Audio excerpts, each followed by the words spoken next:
국방부 내부 문건에 의하면 당시 아드님의 직속 상관인 지원 반장의 면담 기록에 부모님께서 민원을 넣었다 이렇게 기록이 되어 있어요. 우리 장관님과 부분께서 직접 민원을 넣으신 적 있습니까? 저는 민원을 넣은 바가 없고요. 제 남편에게도 민원을 넣은 적이 없다는 것을 확인했습니다. 예. 그럼 장관님이나 남편분께서 전화 안 하셨다는 말씀 책임지실 수 있는 거죠? 책임이라는 용어는 그런 때 쓰는 거 아니죠. 지금까지 몇 달 동안 부풀려온 억지와 궤변에 대해서 어떤 책임을 지시겠습니까? 저는 무한 인내로 참고 있는데요. 공정과 정의가 국민이 바라는 바입니다. 그런데 공정은 근거 없는 새치혀에서 나오는 것이 아니라는 것을 국민은 잘 알고 계실 겁니다.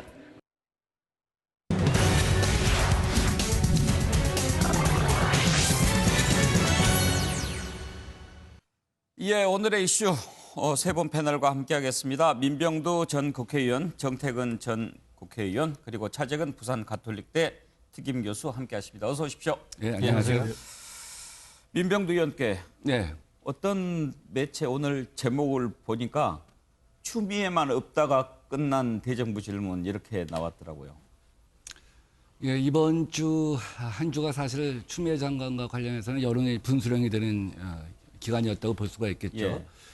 아마 민주당 입장에서는 철저하게 자체적으로 검증을 하고 우리가 법적 사실적으로 다투건 다투되 국민들이 생각하는 감정이라고 하는 부분에 대해서는 건드리지 말고 좀 낮은 자세로 임하자 이런 어떤 전략을 취했던 것 같아요. 민 의원 보시기에 이번 대정부 질문에 추미애 장관 답변을 잘 한 것 같습니까? 어떻습니까? 네, 그래서 이제 지난 일요일 날 페이스북을 통해서 예. 추미애 장관이 국민들한테 유감 표명을 이제 하고 대정부 질문에 임했습니다만 뭐 정치는 이제 언어로 하는 것이라고 하잖아요. 말의 기술이라고도 하는데 그러면서 뭐 추미애 장관이 이번 그 답변하는 과정에서 진실에 기반한 것이 가장 큰 언어의 힘이다 이런 얘기를 했던 것 같아요. 저도 그렇게 생각합니다. 진실에 기반한 것 이것이 이제 가장 큰 언어의 힘이고 그것이 또 정치적인 영향력을 갖는 것인데 또 한편에서는 국민들의 어떤 보편적인 상식, 정서 이런 부분 굉장히 존중해야 될 것 같습니다.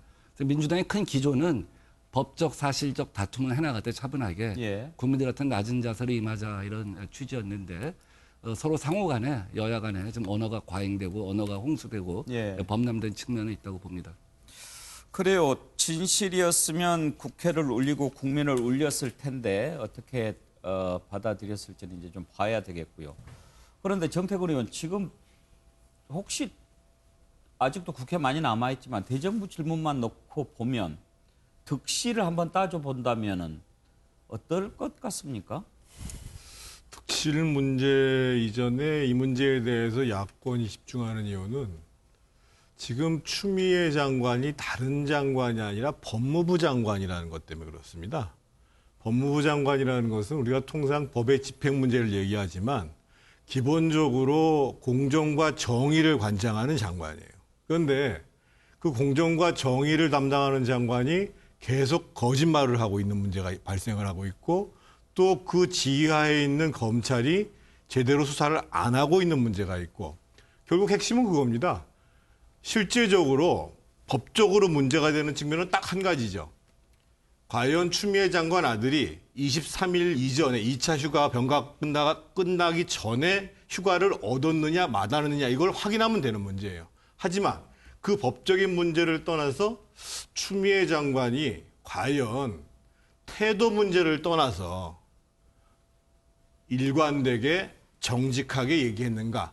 이 문제에 대해서 과연 장관으로서 이 장관에 대한 임명권자는 대통령이고 이 내각을 총괄하는 건 총리거든요. 그런 문제가 제기되는 것이고 다만 저도 사실은 지금 현안이 굉장히 많이 있습니다. 예를 들면 오늘만 해도 라인펀드 관련해서 문재인 정부의 행정관이 징역 4년을 선고받았거든요.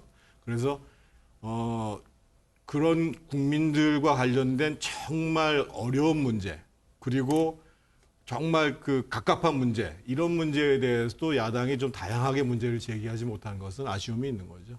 예. 최정 교수께는 네. 나흘 내내 그 지켜보면서 어떤 생각 드셨어요? 사실 지금 우리나라가 이제 코로나 상황이 다 끝났나? 이런 생각이 들더라고요. 과연 왜 4차 추경을 하지? 이런 생각이 들 정도로 사실 어떻게 보면 민생이 도외시된 그런 아마 대정부 질문 기간이 아니었나 하는 생각이 듭니다. 오직 뭐 지금 추미애 장관 아들 의혹을 둘러싸고 여야가 격렬하게 충돌하는 이 과정을 지켜보면서 국민들이 상당히 답답하고 한편은 또 참담한 신경을 느끼지 않았을까 하는 생각이 듭니다. 그럼에도 불구하고 지금 이렇게 나흘간의 이 공방 끝에 진실은 여전히 오리무중이라는 겁니다. 이러한 부분들에 대해서 상당히 많은 국민들은 여야 정치권 모두를 질타할 수밖에 없는 상황인데요. 제가 생각했을 때는 아무래도 국정 운영을 책임지고 있는 정부 여당의 책임이 저는 좀 더 커 보입니다. 사실 앞서 우리 정태근 의원 말씀하셨지만 지금 법무부 장관이 영어로 하면 Justice Minister 아닙니까? 정의를 지금 이야기를 한다고 한다면 법적 하자는 전혀 없었기 때문에 문제가 없다는 식의 방식이 아니라 이 우리 사회의 공정성과 이 지금 여러 가지 불공정 문제가 이 지금 반칙과 특권의 문제로 지금 연결되고 있는 이런 사안이라고 한다면 좀 더 낮은 자세로 국민들에게 이해와 나름대로 이 동의를 구하는 그러한 모습이 좀 더 부각되어야 했었는데 초반에는 사과하는 모습도 보이겠습니다만 예. 어제 같은 경우는 나중에 결국은 버럭하는 그러한 모습으로 돌아갔다. 이런 측면들 때문에 상당히 좀 문제가 있는 것이 아닐까 생각이 듭니다. 그러나 한편으로는 또 야당에 대해서도 아마 국민들 입장에서는 상당히 깝깝한 생각을 가질 거예요. 소위 말하는 선택과 집중을 통해서 지금 이 오랫동안 이 문제 제기가 되었던 부분에 대해서 좀 더 집중적으로 파고드는 그런 모습들이 아니라 이왕 언론들이 제기됐던 문제를 그냥 다시 한 번 더 덜쳐내는 예. 그런 식으로 계속적으로 좀 말꼬리 잡는 식의 그런 진행. 그리고 또 한편으로는 이 지금 국민이 지금 상당히 답답해하는 여러 가지 민생의 문제에 대해서 그 못지않게 상당한 비중을 갖고 공격을 하고 이 대책을 따져 물어야 되는데 그러한 자세들은 뒷전으로 밀려난 느낌? 이런 부분들 때문에도 야당이 과연 대한정당으로서의 이 존재의 가치가 지금은 조금 희박해진 상황이 아닐까 생각이 듭니다. 어떻게 보면 추미애 장관 인내심을 테스트라도 하듯이 이런저런 질문들이 많이 나왔지요. 지금 추미애 장관이 맨 처음에 격하게 반응을 보였던 것도 아들 문제였기 때문에 그랬을 텐데 이제 또 딸 문제까지 제기가 됐습니다. 이렇게 자녀 문제들 제기되면서 추미애 장관이 약간 평정심을 잃은 게 아닌가 싶은데 딸 문제와 관련해서 질문 답변이 오고 갔는데 그 부분은 어떻게 봐야 할지도 한번 생각해 보겠습니다. 최영두 의원이 그런 질문을 했죠. 딸 식당에서 기자 간담회를 한 적이 있느냐, 그리고 거기에서 카드를 썼느냐, 그건 정치자금법 위반이 아니냐, 그런 질문이죠. 추미애 장관 딸이 가게를 양식당인가요? 고깃집인가를 한 1년간 운영을 했는데 잘 못 됐다고 그러더군요. 그런데 이제 거기에서 카드를 썼던 건데 딸 가게라고 그러면 공짜로 먹냐, 그런 얘기인데 녹취를 한번 들어보죠. 자, 판사 출신이고 현직 법무부 장관이시니까 이게 정치자금법 위반 소지가 있다는 거 아십니까? 위반한 사실이 없습니다. 왜냐하면 다시 여기 쓴 식당이 네. 큰 따님 운영하는 식당이었습니다. 일요일 날 기자 간담회를 이태원에서 합니까? 일요일 날 여러 기자 차례입니다. 만날 수 있죠? 일감 몰아주기, 가족들한테 매출 올려주기, 내부재 거래. 이게 정의와 공정에 반하는 일입니다. 평균 3만 원에서 많게는 20만 원 좀 넘게 그렇게 지출이 돼 있다고 됩니다. 그 당시는 제 딸아이가 다니던 직장을 관두고 청년 창업을 하고 싶다고 해서 모은 돈을 긁어서 창업을 했으나 높은 권리금 또 치솟는 임대료를 감당을 못해서 사실은 문을 닫았습니다. 제가 때로는 기자들과 그런저런 민생 얘기도 하면서 아이 격려도 해주고 자절하지 말라고 정치자금법을 위반하거나 하는 그런 일은 없고요. 그걸 개인 카드도 아니고 법인 카드나 또는 정치자금 카드를 쓸 때 그거는 그렇게 적절하지 않다고 생각하는데 근데 그 금액이나 보면 이 금액이 대략 한 해 한 10만 원 안쪽 안팎으로 쓰였어요. 네. 예. 그 총액 대비 횟수를 비교하면 예. 평균적으로. 평균적으로 그렇습니다. 그러니까 이 식당이 그렇게 고급 식당도 아니고 친인척 집에 갔다는 것은 뭐 저도 조금 안 갔으면 하는 마음은 있지만 식당의 수준을 봤을 때는 아주 고가의 그런 문제가 될 만한 음식점은 아니었다 생각이 되고요. 선관위가 이미 검토가 끝나서 아무런 문제가 없이 지나간 거예요. 그렇기 때문에 일단 법적인 문제는 없다고 생각을 합니다. 예, 이 사안에 대한 세 분 패널의 시각이 궁금합니다. 민병두 의원 어떻게 보세요? 예, 아마 2014년에는 선거가 있는 해니까 후원금은 3억까지 거둘 수 있었고요. 그 다음에 이제 1억 5천, 4억 5천이죠. 그 중에 아마 250만 원을 그 딸의 집에서 사용을 한 것으로 이제 얘기를 하고 있습니다. 정치자금법 상에는 그 후원자들이 자기가 기부한 돈에 대해서 폭넓게 사용한 것을 위임한 것으로 이제 해석을 갖다 한 것이거든요.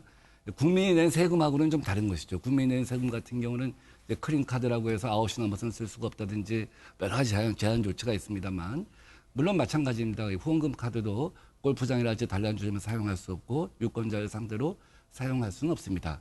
그러나 이제 일반적으로 요일에 관계없이 토요일, 일요일도 쓸 수가 있고 상대적으로 좀 쓰는 폭이 좀 자유롭죠. 이 경우는 아마 250만 원이라고 한다면 그 딸이 얻은 수익이 아마 10% 정도라고 한다면 아마 25만 원 정도의 이득을 갖다 봤을 거라고 이제 추론이 되는 것이죠. 그 상세하게 기자가 되어 있더라고요. 오늘은 경향신문 기자 2명하고 먹었다. 오늘은 중앙일보 기자 2명하고 먹었다. 오늘은 민주당 출입 기자 일진 4명하고 먹었다. 이렇게 상세하게 기록이 되어 있어요. 뭐 그것이 100% 적절하냐 이렇게 얘기한다면 좀 다른 얘기일 수는 있지만은 저는 뭐 일반적으로 저것을 갖다 내부자 거래다. 법적으로 내부자 거래라고 한다면 총 어떤 거래의 뭐 30%, 20%를 넘어섰을 때 얘기하는 건데 일감 몰아주기 이런 식으로까지 뭐 지적하는 건 좀 부당하다고 보고요. 다만 그 적절했냐 하는 문제는 좀 더 주의를 기울였으면 좋겠다는 생각이 듭니다만 아까 이제 얘기가 지나간 김에 짧게 한 말씀만 드리면 아마 그 조성은 씨라고 올마이티 미디어 대표가 있습니다. 지난번 선거 때 국민의힘 아마 부위원장을 하셨죠. 그분이 야, 이게 몸이 안 아팠던 것도 아니고 몸이 아픈 사람이 밖에서 수술을 하고 안에 가서 또 수술했는데 일반적인 부모라고 하면 그런 정도의 얘기를 할 수 있는 것이 아니냐. 다음 두 번째 꾀병도 아니고 진단을 받아서 간 것이 아니냐. 세 번째 병가도 기간을 넘어선 것이 아니고 또 남은 휴가의 기간에 대해서도 어떻게 보면 다 쓰지 않고 일부를 남겨놓고 나와서 병역 의무를 이행했는데 이런 것을 갖고 2달 동안 한다면 이것은 조롱이자 희화화자 비아냥이다. 이것은 정치가 아니다. 이렇게 얘기를 했어요. 저는 야당에서도 그런 목소리 좀 많이 나왔으면 좋겠고 또 이런 걸로 아마 이거 지금 2달 가까이 또 이제 뭐 지나가면 이제 추석 지나가면 또 국정감사 시작됐던데 또 할 거 아닙니까? 이런 걸 더 이상 소진을 하지 않고 또 민주당도 하여간 언어의 수위를 좀 낮춰가면서 사실관계를 갖다가 조명하는 식으로 집권 여당답게 좀 품위 있게 국정을 이끌어갔으면 하는 바람입니다. 예, 자 딸이 운영하는 식당에서 카드를 쓴 것 적절하냐 이 문제로 좀 좁혀서 얘기해 보도록 하지요. 정태근 의원은 어떻게 생각하세요? 예, 본질은 뭐 딸 식당 문제 아니냐를 떠나가지고 정치 자금을 제대로 썼느냐 안 썼느냐 이런 문제인데 오늘 석가신문에 어떤 기사가 나왔냐면요. 추미애 장관의 아들이 논산훈련소에서 5주 훈련을 마친 날 그날 그 정치자금 법인카드로 근처에서 주유비를 내고 또 한 13만 원 정도 저녁식당에 돈을 썼다는 거예요. 근데 그날 추미애 장관은 그 당시 당대표 시절이어가지고 파주에 있는 어떤 여단의 그 위문을 갔어요. 그래서 거기서 점심을 먹었어요. 그러니까 법인카드를 다른 사람이 썼다는 거죠. 그러니까 근데 뭐 그 아들 거기에 무슨 보좌관이 갔을 리도 없고 물론 그런 경우가 있는지는 잘 모르겠습니다만 그러면 결국은 이 법인카드를 추 장관 그 당시에 추미애 의원이 아닌 가족 중에 누가 쓸 수도 있었는 거 아닌가 이런 문제가 제기되는 것이고 그 딸의 식당 문제와 관련해서는 조금 전에 말씀하신 것처럼 한 7번까지는 세세하게 적습니다. 그런데 7번 이후에는 통칭 기자간담회로 나와 있는데 저는 뭐 일요일 날도 기자간담회 할 수는 있어요. 할 수는 있고 보통은 저희가 이제 일요일 날 출근하는 기자들을 위해 가지고 여의도의 이제 당사나 국회 주변에서 점심들을 먹어야 되니까 기자간담회에서 많이 사주죠. 근데 이 경우는 사실은 멀리 또 이제 이 경리단길까지 나와가지고 지금 먹은 경우고 제가 봤을 때 점심을 먹었다라고 만약에 이 그 카드 영수증이 나와 있을 거 아니겠어요? 그래서 점심을 먹었다라고 한다면 사실은 문제를 삼아도 증명하기가 어렵지만 만약에 저녁을 먹었다. 통상 일요일날 저녁 때 기자들하고 기자간담회 안 하거든요. 그런 경우가 반복적으로 나왔다. 그러면은 사실은 과연 추 장관이 썼더라도 적절치가 않고 추 장관이 안 썼을 가능성도 있고, 그래서 이 문제는 사실은 문제가 제기되면 그 첨부대에 있는 저희가 다 법인카드 영수증을 첨부하도록 되어 있습니다.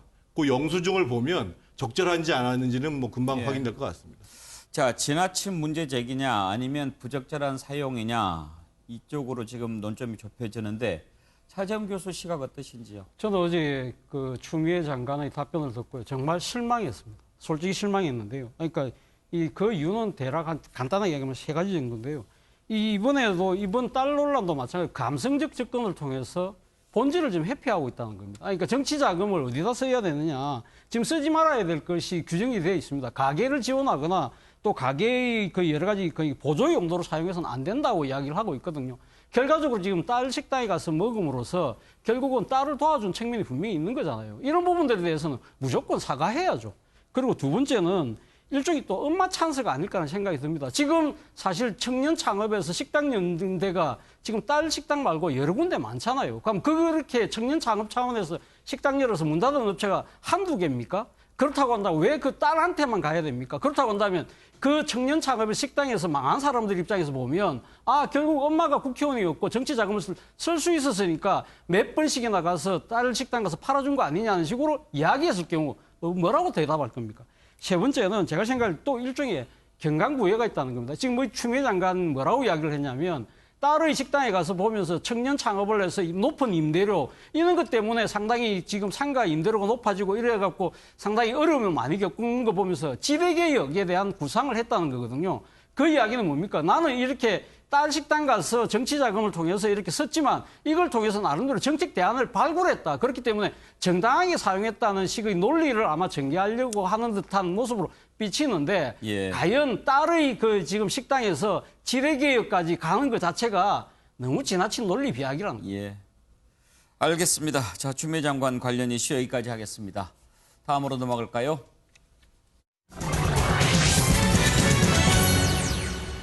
이번에 정말 안타까운 사고 소식과 관련해서 우리 사회 안전망을 한번 생각해보는 시간을 갖도록 하겠습니다. 지난 14일이죠. 인천에서 10살, 8살 초등학생 형제가 보호자 없이 라면을 끓여 먹으려다가 불이 났습니다. 형과 동생 모두 화상을 입었는데요. 소방관들 얘기를 들어보면 형은 전신의 40% 3도 화상 매우 심하게 화상을 입었는데 8살짜리 동생은 겨우 다리에 1도 화상, 뭐 겨우라고 해서 그렇습니다만 봤더니 책상 밑에 동생을 밀어넣고 그 주변으로 이불을 막 이렇게 덮어놓은 거를 발견을 했답니다. 그러니까 형이 어떻게 해서든지 동생을 보호하기 위해서 애쓴 흔적을 볼 수 있었다는 거죠. 그동안 쭉 의식이 없었는데요. 다행히 방금 전에 동생이 먼저 깨어났고 형도 의식을 회복했다는 소식이 들어왔습니다. 저도 이 녹음을 듣고 너무 가슴이 많이 아팠는데요.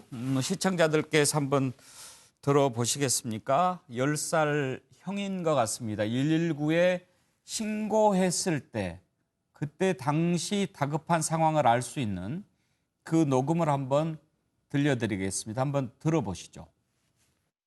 119입니다. 어떤 때문에 그러세요? 주소 먼저 알려주세요. 여보세요?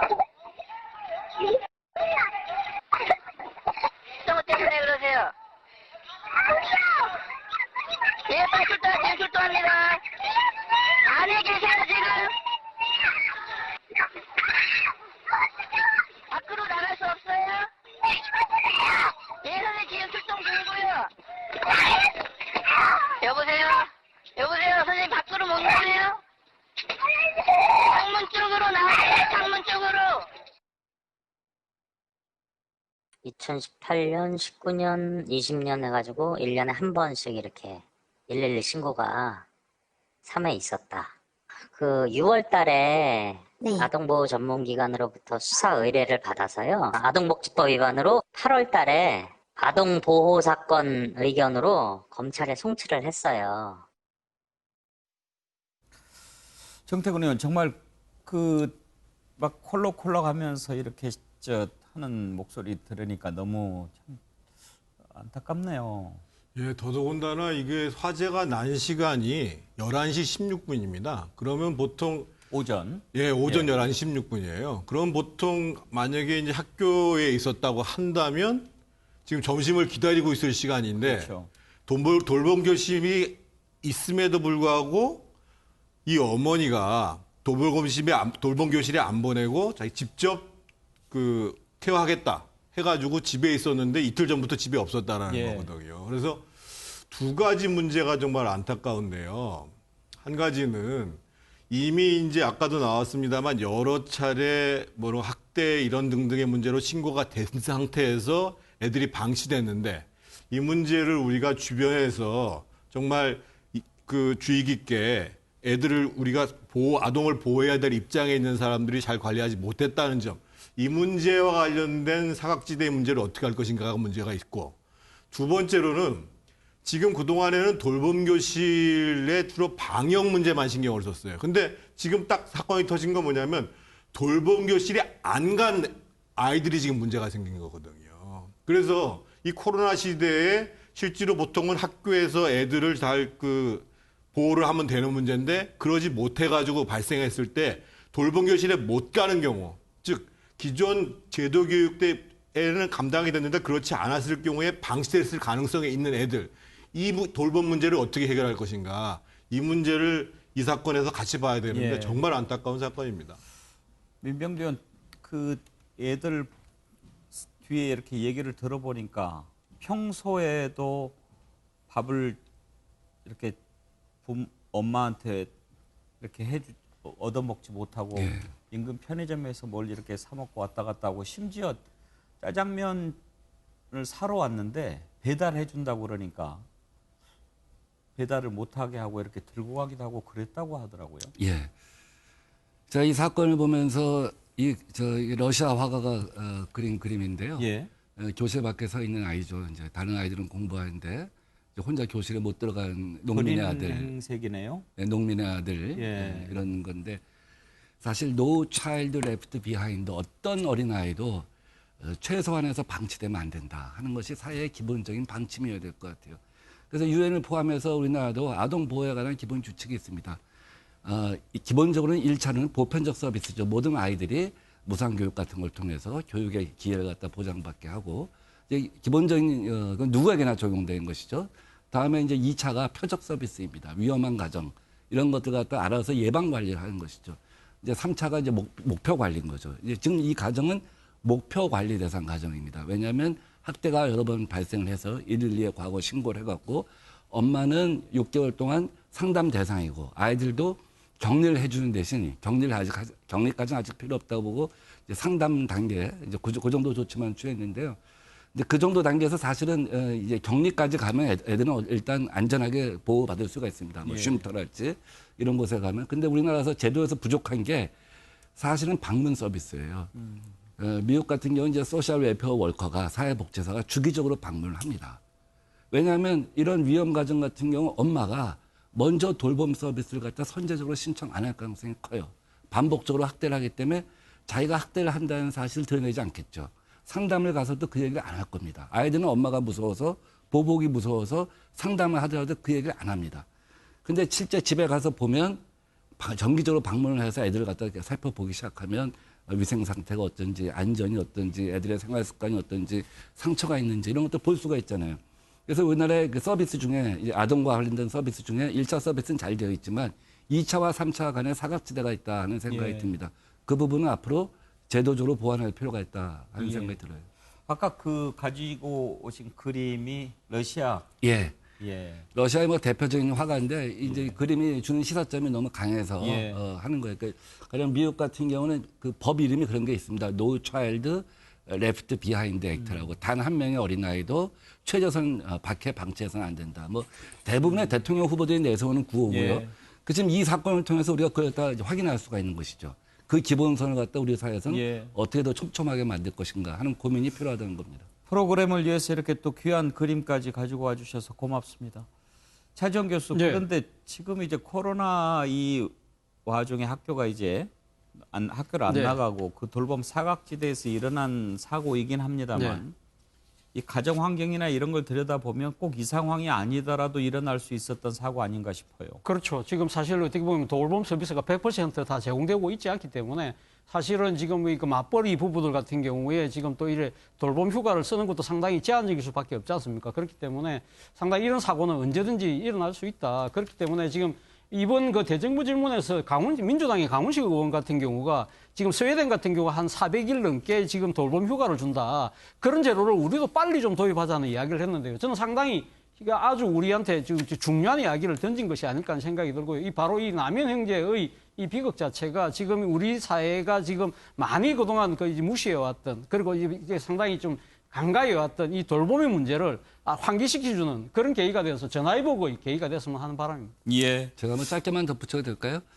우리가 이제 K 방역 얘기를 하는데 사실 K가 우리가 뉴딜을 통해서 그린 뉴딜을 통해서 이제 사회적 양극화도 막자는 거 아닙니까? 지금 이 사건은 단적으로 원격 교육이 지금 이 시대가 갖고 있는 양극화의 새로운 지점을 보여주는 거예요. 가령 집안에 여유가 있는 가정, 전문직 가정 같은 경우는 디지털에 대해서 굉장히 익숙하죠. 그래서 집에서도 애들 갖다 보완해 주는데 그렇지 않은 가정들은 완전히 디지털에 소화됩니다. 또 예. 하나는 사립학교 같은 경우는요. 지금 원격 교육 기관에도 애들을 돌봄이라는 명목으로 돌봄이라는 형식으로 학교에다 오게 합니다. 그래서 실제로 대면 비대면 교육을 종합을 해요. 근데 그렇지 않은 학교 같은 경우는 거기서 소외되어 있는 것이죠. 그래서 이런 부분에 대해서 한번 더 깊게 들여다봐야 할 필요가 있다는 생각이 예. 듭니다. 아무튼 형제가 의식을 해보겠다고 하니까 참 반갑습니다. 빨리 좀 잘 치료를 받았으면 하는 마음인데요. 이 안타까운 소식에 앞다퉈서 도움을 건넨 시민들이 참 많더군요. 그 인천 미추홀구의 소방서에서도 500만 원을 모았고요. 구청에서도 모으고 또 그 사단법인에 어떻게 하면 도울 수 있겠느냐 이런 문의 전화도 많이 온다고 합니다. 정말 세상을 훈훈하게 만들어 주셔서 감사하다는 마음이 듭니다. 자, 다음으로 넘어가죠.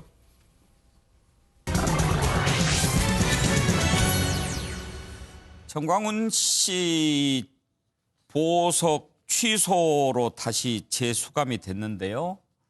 아직도 반성하지는 않는 것 같습니다. 다시 보석을 또 신청했는데 기각됐지요. 그러면서 만약에 우리를 상대로 손해배상을 하려면 중국을 상대로 배상해야 된다. 이런 입장도 교회 측을 통해서 냈어요. 녹취를 먼저 들어보시죠. 존경하는 국민 여러분, 전광훈 목사입니다. 저로 인해 많은 걱정을 끼쳐드려서 죄송합니다. 저는 다시 서울 구치소에 들어왔습니다. 8월 15일 불법 집회에 참석했다고 하는 말도 안 되는 이유로 저를 다시 가두었습니다. 역대 대한민국에 이런 일이 없었습니다.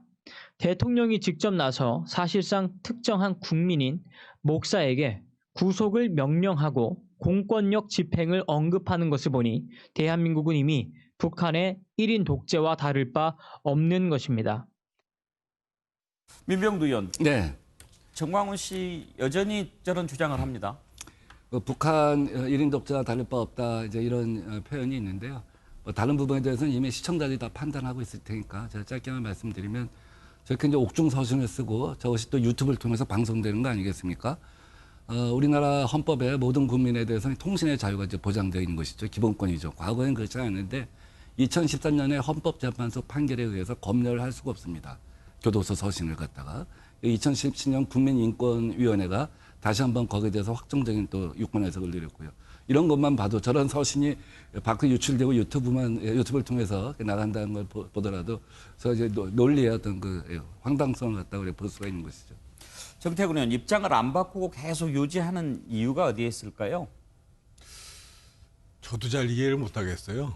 그러니까 지금 사실은 정광훈 목사가 물론 이제 그 수감되어 있으니까 여러 가지 자기는 억울하다고 생각할지 모르겠습니다만 지금 정광훈 목사가 내세워야 될 메시지는 뭐냐면 이제 10월 4일 강원 집회를 하지 맙시다.